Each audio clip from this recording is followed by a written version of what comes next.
करेगी तो हम उसके साथ हैं, ये अदल अगर बीजेपी करेगी तो हम उसके भी साथ हैं, ये अदल अगर जेडीयू करेगी तो हम उसके भी साथ हैं, ये अदल अगर आरजेडी करेगी तो हम उसके भी साथ हैं। ये अदल हमें चाहिए और ये इंसाफ हमें चाहिए कि जो भी हो उसको बराबर की सजा मिलनी चाहिए, किसी के साथ कुछ किसी के साथ कुछ, ऐसा नहीं है मेरे भाइयों।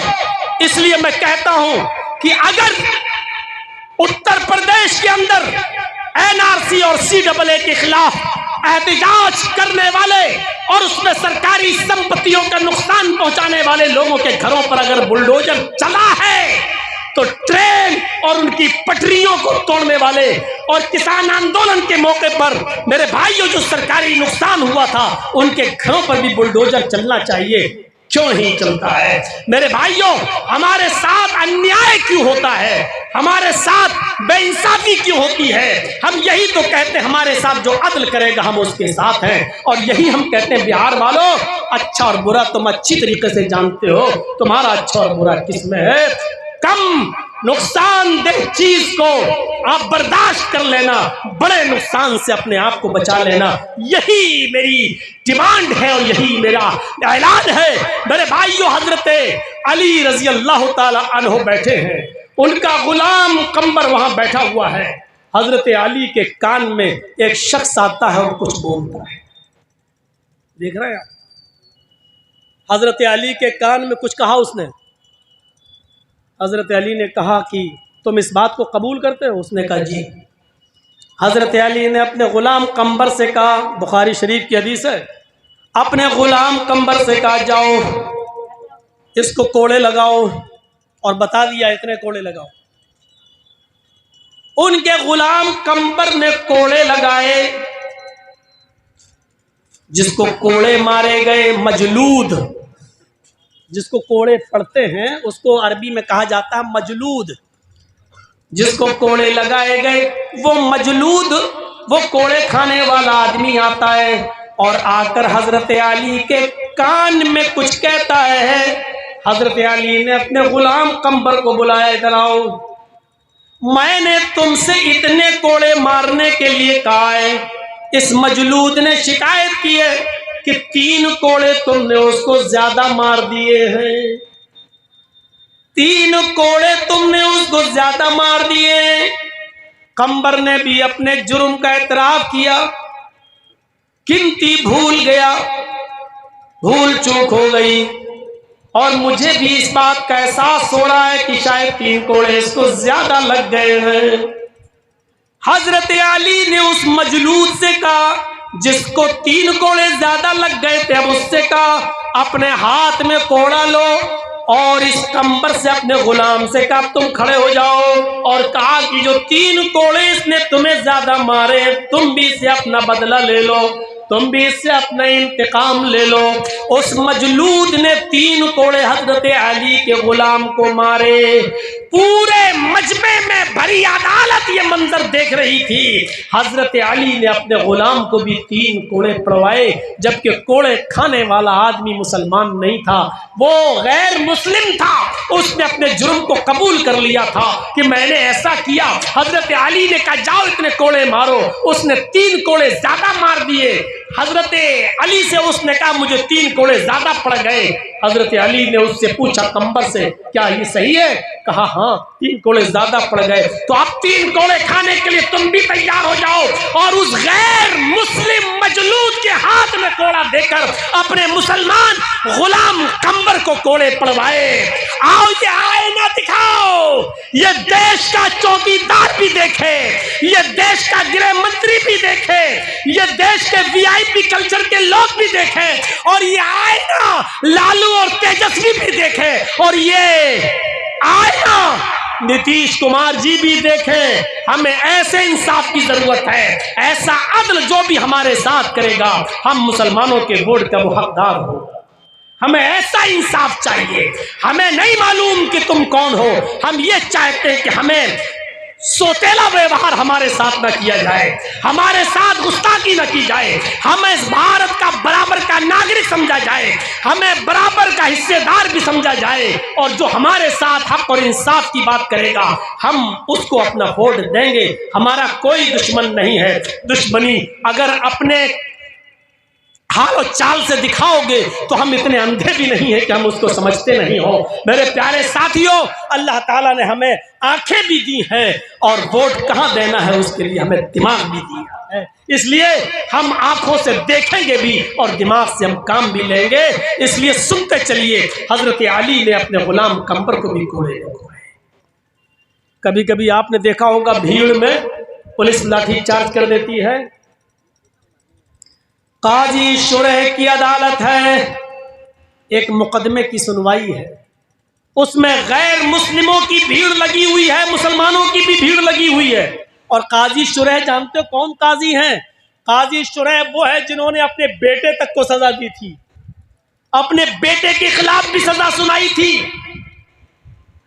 काजी शुरह वो है कि जब इनका बेटा मदरसे में पढ़ता था तो मदरसे के टीचर ने शिकायत की कि आपके बेटे ने किसी नाई से, हज्जाम से, बार्बर से बाल कटवाए और असर की नमाज का वक्त करीब था। जब वो बाल कटवा कर वापस आया तो असर की नमाज की जमात छूट चुकी थी। अगरचे उसने बाद में नमाज पढ़ ली लेकिन जमात छोड़ दी। तो काजी शुरह ने एक मोटा डंडा भेजा था और कहा था कि ये मुकदमा मेरी अदालत में आया है, इसलिए ये डंडा मैं भेज रहा हूं। इस लकड़ी से मेरे बेटे को इतना मारो कि ये लकड़ी जब तक टूटकर 3 हिस्सों में न बढ़ जाए, इस डंडे के 3 टुकड़े न हो जाएं, तब तक मेरे बेटे को पीटते रहो और उसको बताओ कि तुमने ऐसे तंग वक्त में नमाज बाल क्यों कटवाए, जब नमाज से असर का वक्त करीब था।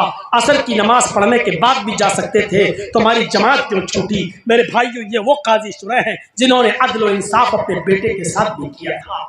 इनकी एक अदालत में एक फैसले के दिन गैर मुस्लिम और मुसलमानों की भीड़ लगी हुई है, लोग देखना चाहते हैं। उसी भीड़ के अंदर दरबान ने, जो काजी शुरह का दरबान था, आजकल भी अदालत में लोग कहते हैं ना, जो लकड़ी पकड़े लिए खड़े रहते हैं और कहते हैं फला हाजिर हो, आओ तुम्हारा मुकदमा है। हमसे ज्यादा कोर्ट कचहरी आपने तो शायद नहीं देखी होगी, ना समझी होगी। तो मेरे भाइयों, आज भी कोर्ट कचहरियों में लोग रहते हैं जो जज के बिल्कुल करीब बैठता है, वो उसको उर्दू में दरबान कहा जाता है। दरबान, मेरे भाइयों, काजी शुरह को लोग घेर रहे थे तो दरबान ने एक कोड़ा मार दिया। एक को मारेंगे तो सब भाग जाएंगे, एक गैर मुस्लिम को कोड़ा लग गया। एक कोड़ा जैसी पड़ा, भीड़ तितर बितर हो गई, इधर उधर हो गई, लेकिन जिसको कोड़ा पड़ा वो वहीं खड़ा हो गया। काजी शुरह ने कहा कि भीड़ इधर उधर चली गई, तुम क्यों खड़े हो? उसने कहा, काजी साहब, आपकी अदालत में अभी अभी मेरा एक केस हम दर्ज करना चाहते हैं। तो क्या अभी अभी भीड़ को तितर बितर करने के लिए आपके दरबान ने कोड़ा मारा और वो पूरी भीड़ में ये कोड़ा मुझे लगा है? तो आपका दरबान ये भी कह सकता था कि मजमा है, भीड़ है, इधर उधर हो जाओ। पहले ऐलान करना चाहिए, अनाउंसमेंट होना चाहिए। भीड़ को भगाने के बहुत से तरीके हैं, लेकिन डायरेक्ट कोड़ा मार दिया गया। न कोई इंफॉर्मेशन दी गई, न ये कहा गया कि बैठ जाओ या खामोश हो जाओ या इधर अदालत से चले जाओ। इस तरीके की कोई आवाज नहीं लगाई। कोड़ा उठाया और कोड़ा डायरेक्ट मारा और वो कोड़ा मुझे लगा है। मुझे इंतकाम चाहिए, मुझे बदला चाहिए। काजी शुरह ने अपने दरबान को देखा, फरमाया, तुम्हारे खिलाफ मुकदमा दर्ज हो गया है, कटघरे में चलो। दरबान को कटघरे में खड़ा किया गया। पूछा, तुम अपनी सफाई में कुछ कहना चाहते हो?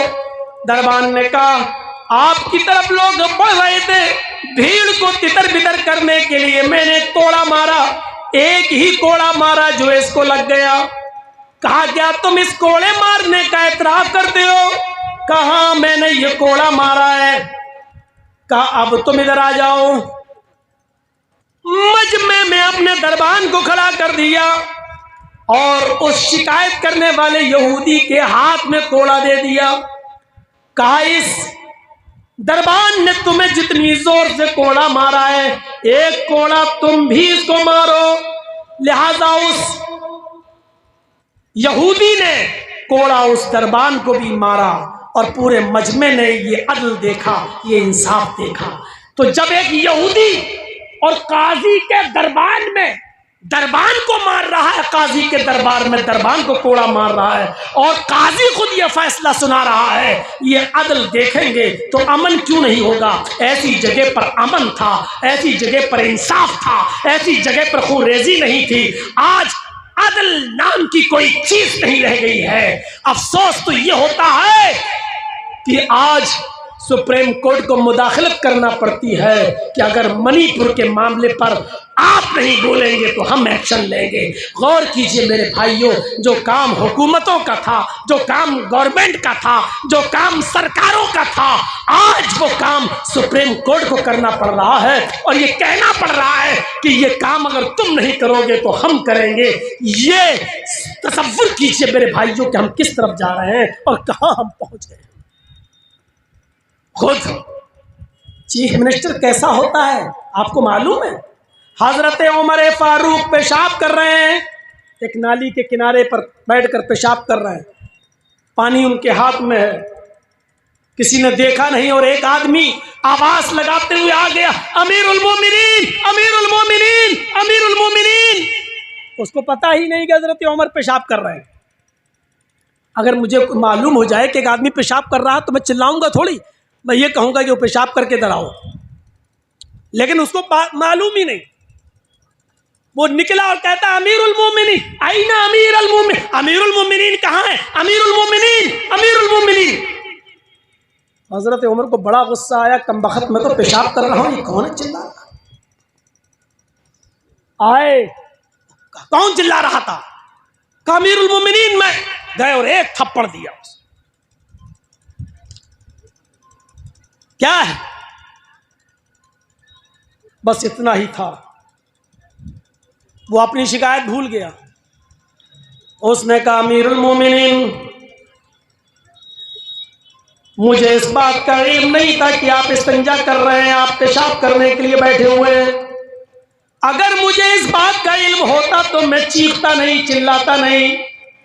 बात ही कुछ ऐसी थी कि मुझे जोर से चीखना पड़ा, चिल्लाना पड़ा। आप वहां से आए और भरे मजमे में सबके सामने आपने मेरे चेहरे पर एक थप्पड़ मार दिया है। आप अमीरुल मोमिनीन हैं, मैं कुछ नहीं कह सकता हूं, बस इतना जरूर कहूंगा कि आप थोड़ा सा गौर कर लेना, अपने मामले में जरा सोच लेना। आपने गलती तो नहीं की है, आपने मुझे ना